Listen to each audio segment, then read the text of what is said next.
Hey, so welcome back to the channel.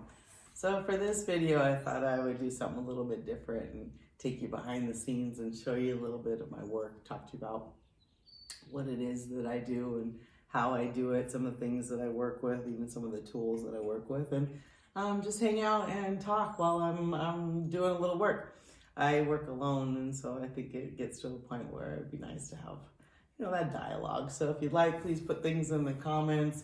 Let me know that you're out there. Come hang out with me while I'm working. If you're new, if you just scrolled by and YouTube somehow randomly gave you this video, my name is Stacy.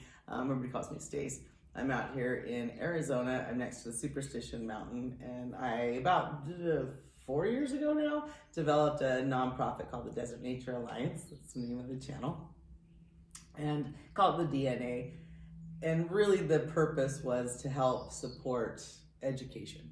I knew that there was needed help, but I wasn't necessarily a teacher. And I knew from working at the Phoenix Zoo that there was a lot of education in just relating to the animals, relating to nature, being outside and making those different connections.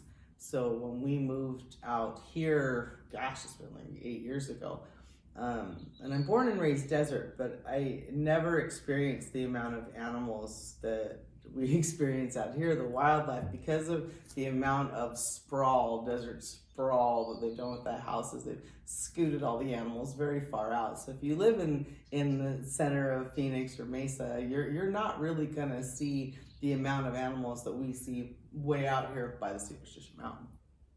So by the time that I moved out here and finding all these bones, yes, this is fantastic, and I knew there was education to them, but it didn't necessarily have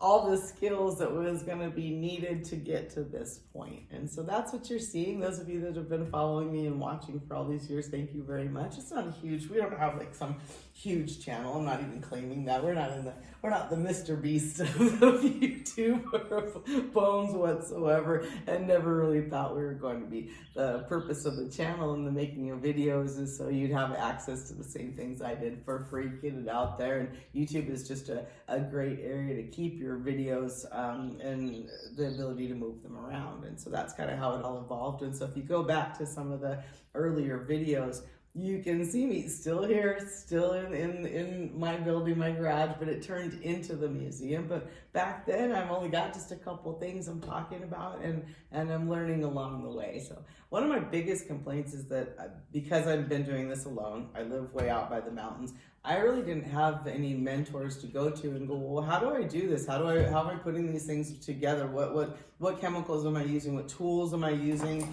How am I doing this, right? I don't know if you guys could even see what I'm holding up. So this is like X-Acto life. What am I using to make this happen? And so a lot of this has just been trial by error and figuring it out. I really enjoy having someone here to talk to. Thank you for hanging out with me for a little bit. So no, it doesn't all have to be bone talk or my work talk. We can just see how you're doing as well. Put it in the comments. Are you doing okay? I know that the climate out there is a little crazy in the universe. There's a lot of stress. And so if you feel like, oh, yeah, Stace, it's a lot, definitely put it in the comments. I'm gonna grab some coffee and then we can just sit and talk while I'm working a little bit. I'm kind of waiting. What I do at this point, you can tell, this skeleton, this is a coyote skeleton, is very clean. The ribs are very clean at this point. And so I take peroxide, just regular peroxide, and a brush and paint over some of it. Now I'm going to that point of we're getting ready to display this. I've had this skeleton for well over a year plus. So no, all the gross and yucky and smell is pretty much gone. Now it's just the fine detailing of getting the little tiny parts and pieces off of there. So it just looks like a pristine skeleton. And then I have the other parts to still attach. That was backwards. You know what I mean. So use fishing wire as what's holding it all up at the moment. And like I said, I just recently, just a little bit ago, just painted some peroxide in some areas that I still need to scrape a little bit and trim off a little bit.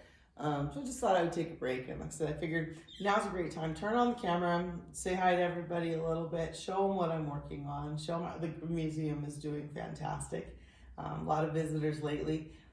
But there's finally getting the time where I can get this work done. I can't bring this stuff into the house and work. I really can't. Have to be out here, but the temperatures have been awful. It's been in the hundreds for far too long. And finally getting that weather break where I can sit out here comfortably. You see me, I even got a hat on, which I'm sure some of you are like, what are you doing? But okay, it was in the hundreds, it dropped down into the 60s. That was cold for me. I needed to have a hat. So no, it's nice to be able to be out here, enough sunshine, enough light, enough area to move. I've created larger tables to work on for various things. So this is not really where this coyote is going to stay and be an exhibit. It's going to actually be moved to the table right behind me. Inside the museum, I have it separated into sections. So when you first come in, there's a section that has bats. And then you go into the definitely the who ate who section. So we have the rodents and the rabbits and all that kind of stuff. Then you wander on over into my tarantula, snakes, that section. That section seems to freak everybody out. So one person or another doesn't like something that's over there. Then it kind of rolls around, and I'm still finishing that up so that it's coyote, the mule deer. I have javelina right here, and then the very large bird section. Reminder for all of you, I have a salvage permit. We have state and federal salvage permits, so I can do this for education. But like I was getting back to, it didn't mean that just when I started doing this that I had all of the education, all of the knowledge of what it was going to take for me to literally get to a point where I was putting full skeletons together to be on display or to be able to take with me somewhere for one of the events that we go to. So the primary reason of turning myself into a nonprofit was so I legitimately could be doing this, and then the education could continue on. It could be seen. That has been a long process so far, but I feel like I'm finally gaining some traction. I feel like we've finally been to enough events, enough people have been out here, people of substance that are putting things together in other events and other places as well. So finally getting the traction in the right lane to where people are, okay, couldn't we get the Alliance to come out? Can you guys come to this event, to that event? So that just put a little bit more pressure on me getting some of this other work done. It's all good. It's what I've been working towards. Recently, I got a new tool that is making me super, super happy. And that sounds kind of dumb, but it's from Westcott. I hope you can see this. I hope I put it up there where you guys can see this well enough. And it's this tiny little pen type of thing that has a tiny little blade on it. And it has really made my life that much better. All for the details, all for these little scrapings that I do. I tend to try to stay away from gluing my skeletons together, and I try to keep as much of the natural tissue in there as possible. So that's the game that I play with it, is how clean can I get it before it starts falling apart on me, before I might have to use a little tiny bit of glue. But I try not to clean them or boil them down or that kind of stuff where they're just white, and then put them back together. Because for the type of education that I'm offering, I don't think that it is valuable. I think it is valuable when I have people come in of any age and they can see the different parts of the process and see what I'm working on and what it takes to get things hung up and looking the way they do and how long it actually takes. I think that there's a lot more value in it than showing somebody or an entire classroom an already cleaned up skeleton and go, here, look at what I have. I don't think I think there's an easy disconnect, especially when we have events like Halloween where there's skeletons everywhere, and skeletons are part of the culture. If you jump from this is a live animal to already a clean skeleton, you've missed all of the science that happens in between, all of the amazing that happens in between. So that's some of the reality that I try to keep in the displays that I have. Next step for me on this one is going to be attaching some, but I probably won't do that until I put it in its permanent home over there, because it becomes harder and harder for me to move these around. As soon as I get them cleaned down to a point, they become very flexible. Now, if it had a lot of, let me put this down, if it had a lot of the fat and the meat and stuff on it, that is protecting, see like this rib here, that would be protecting it. Now that I've got it cleaned down to just bone, I have to be very careful that I'm not bumping it hard or pushing something or scraping too much, and then it just falls apart on me. The next thing I have to also decide is how I want to display it, if it's going to look like it's running or moving or whatever, and you know, make those kind of decisions. So there is an art aspect to doing it as well. It's not just all the science that goes with it. At this point, it doesn't look like there's a lot of science, but when you first get any creature that still has flesh on it that needs to be removed, that's science is going to start right there. So whether it is the bugs that take the natural progression of decomposition, or when you start using any form of chemicals to accelerate that decomposition. So I think having this opened up so many avenues of discussion and rabbit holes that you could fall down of conversation. It doesn't necessarily have to be that you're planning on putting a animal back together, putting a skeleton together. You may not have any desire to work in this field whatsoever, but the conversations that are able to trigger your brain into going into someplace else have been amazing. And so I'm very proud of the work and very proud of the connections. Never planned on being anyone's teacher. More of a always hoped that I could be that thing that flicks your brain and gets you excited to do something else or work outside of your comfort zone. That, if anything, if that could be my legacy, that's what I would hope. So it feels really good to have the time to just take a break. I feel like I work, and then you wonder sometimes, like, is there a light at the end of this tunnel? The other thing that I'm trying to figure out, and maybe you guys can help me also with this in the comments, how to introduce the whole concept of the coyote and Roadrunner to a younger group, because I'm really not sure if the newer generations are seeing the same cartoons or have the same point of reference that we all do. Come on, you guys, I'm Generation X, and so when you say coyote and Roadrunner, immediately a certain age group of us knows there's the cartoons, the references, and all those things. So as I'm getting ready to head out and do more events, because it's this time of year, so when the seasons really start, when we start talking about the food chain and we start talking about a coyote and Roadrunner, I'm wondering if the younger group has that same reference. Are those cartoons still being shown? Is there anything different that I could be referencing? A different coyote? Is there a different Roadrunner, or is it the same? Or are these kids not seeing it at all? How would I know? I don't have anyone that's that young in my house, and because I'm Generation X. You guys, I'm 55, 56 years old, however old I am at this point. So I'm questioning if I'm supposed to be using Wile E Coyote still as a reference. I think it's funny that it was done, that cartoon was done so long ago, but how relevant and real it seems that this coyote, instead of ordering from Acme, he could be ordering from Amazon. It's hilarious. I used to just love watching the things that Wile E Coyote would order, and they would arrive somehow in the middle of a desert to him, and he'd open up this box of some kind of crazy explosive or whatever that he was going to use to try to get the Roadrunner. And it never made any sense because, okay, like you never see it really being delivered or how he could have possibly ordered it or pay for it, but all of a sudden some form of amazing gadgetry is shown up for him to put together, for him inevitably to fail catching the Roadrunner. And so that's the whole premise for those of you that don't know or why I'm even talking about it. Funny stuff that had no speaking either. It's just Coyote and Roadrunner. Roadrunner always won.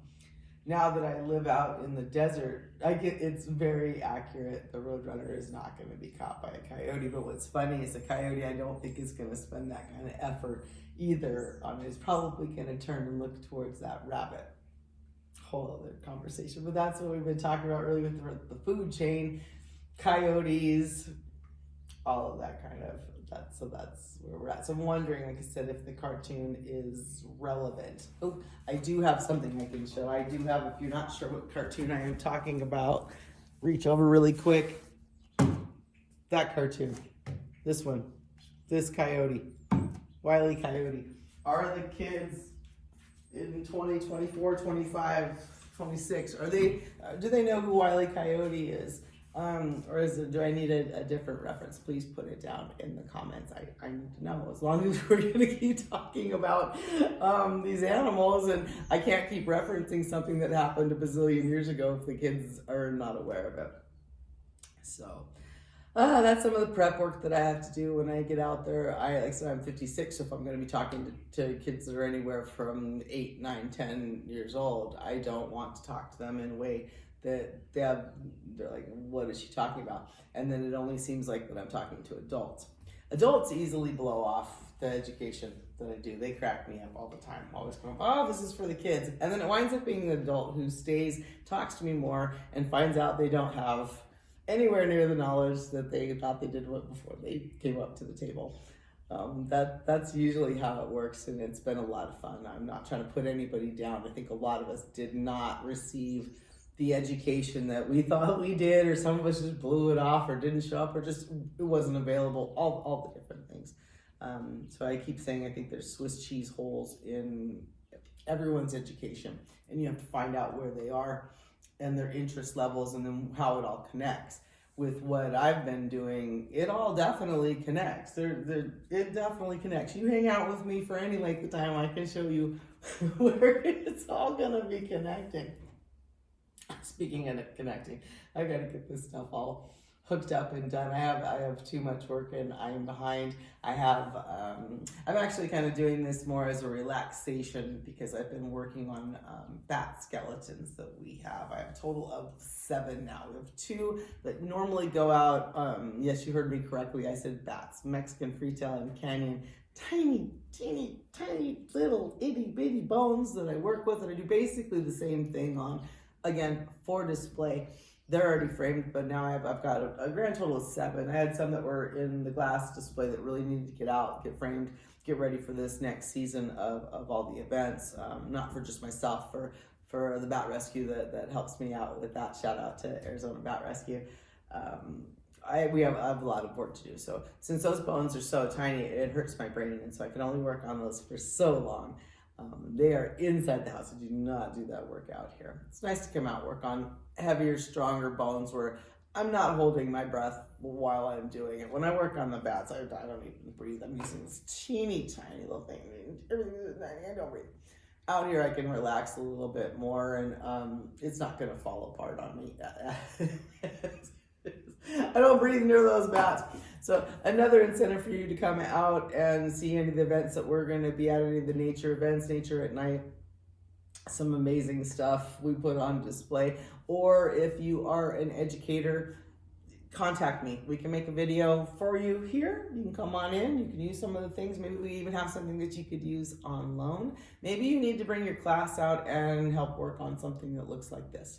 I don't know where you're at. I don't know what part of education that you are, but give us a shout out and let us know. It's free to come visit, but you have to be invited and you have to be on the schedule and all those kind of things, because I'm not always sitting around doing like a tour for everyone. And a lot of times it's set up more for me to work. This is where I hold and house all of the exhibit material that we use for any of the events that we go to. And I'm at a few years of doing this now, so some amazing stuff in here that really I don't move around or let people play with or that kind of thing. So the museum, I've also worked really hard to make sure that it was available for those that have needs, whatever those needs might be. So you let me know if you have different needs, alternate needs, whether that is mobility or otherwise.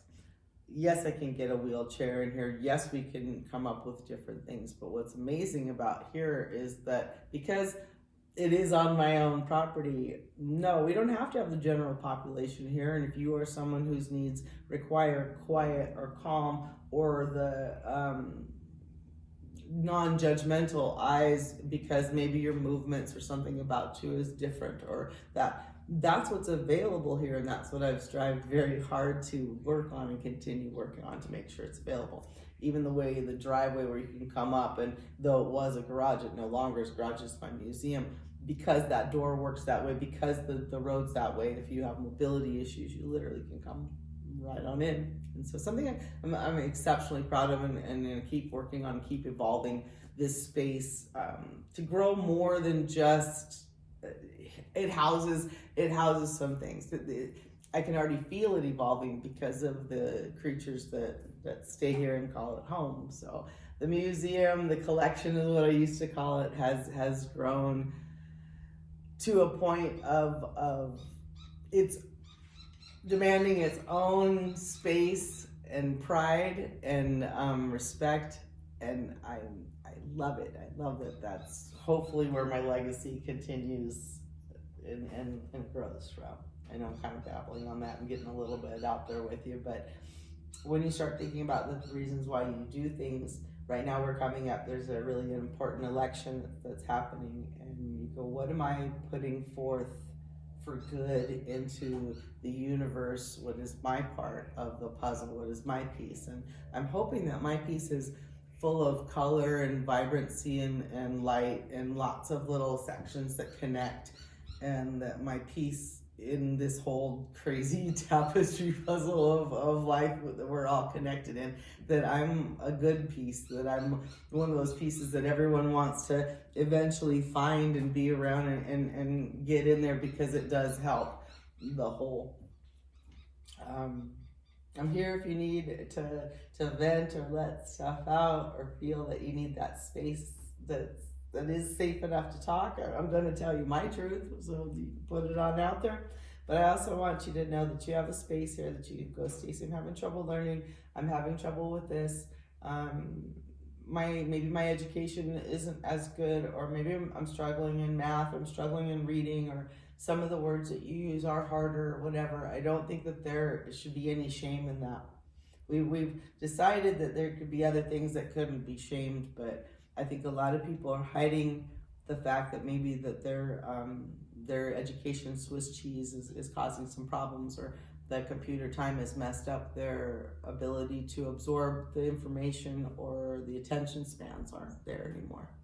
So it's something I understand. I'm open to have the conversation with you, and open to, like I said, learning in alternative ways where you can be around something that maybe was kind of, you're like, okay, I can be around that now. She's been talking the whole time and that skeleton's not bothering me. It's not moving. It's not doing anything. I can understand where the education comes in. These are ribs. This is vertebrae. I'm starting to get it. That's a skull. It's a coyote, right? Different way to learn, different way to absorb things in. We're in 2024, we're almost at 2025, and so if we're gonna still offer the same ways of educating, that's not gonna be good enough. So for me, I said, okay, let's do something different. So let's start with today. Is what does she use? How is she doing it? So let's finish that up so I can actually get back to work now. I had quite a long break just talking to you guys. All right, so I use just regular peroxide and a paintbrush for the most part. Go over the pieces and little parts that are sticking out, and it's for me primarily to get it dried out. So if I'm not using peroxide, it's more than likely it's just alcohol, rubbing alcohol. Getting ready to put the legs all back together. That is going to require a little bit of gluing, so that'll be one of the final things I'm going to do. Going to do it over there, and also using the fishing line. I don't know if I said this already in my video. Shout out to Facebook. Got online. I was running out. I didn't have fishing line, and person on Facebook had some. So thank you very much for that. I am a nonprofit, so any kind of donation, I could take it. Fishing line, peroxide, X-Acto knives. I use X-Acto knives all the time. The blades. Like I said, this is all for the fine detailing stuff that I do. I use, so like nippers that you would use for, say, manicuring. I use those. Little tiny scissors, the little tiny kind of scissors. I don't know if you can see these. So scissors, little scissors, tweezers, any kind of that kind of tweezer, man. And then my newest favorite, this is Westcott. It's like a pen that's got a little tiny blade on it, and it's really allowing me to get in there and clean stuff up. So I'm supposed to use gloves for the most part, but at this point, come on, this is nice and clean. Wash my hands a lot. So don't use a lot when I get to here. It's just some basic tools. So if you'd like to support me, I think supporting the channel would definitely help out. Hit that like, subscribe button. Of course, you can always send me out some X-Acto blades if you'd like, or donate to the Desert Nature Alliance. So I'm gonna leave you guys here. Like I said, I gotta get back to work, gotta get some more stuff done. And I'll be making a video very soon about where the coyotes actually are in the food chain. Don't forget to give me a shout out about, do kids nowadays watch Coyote and Roadrunner, or if I need to have a different point of reference. So talk to you guys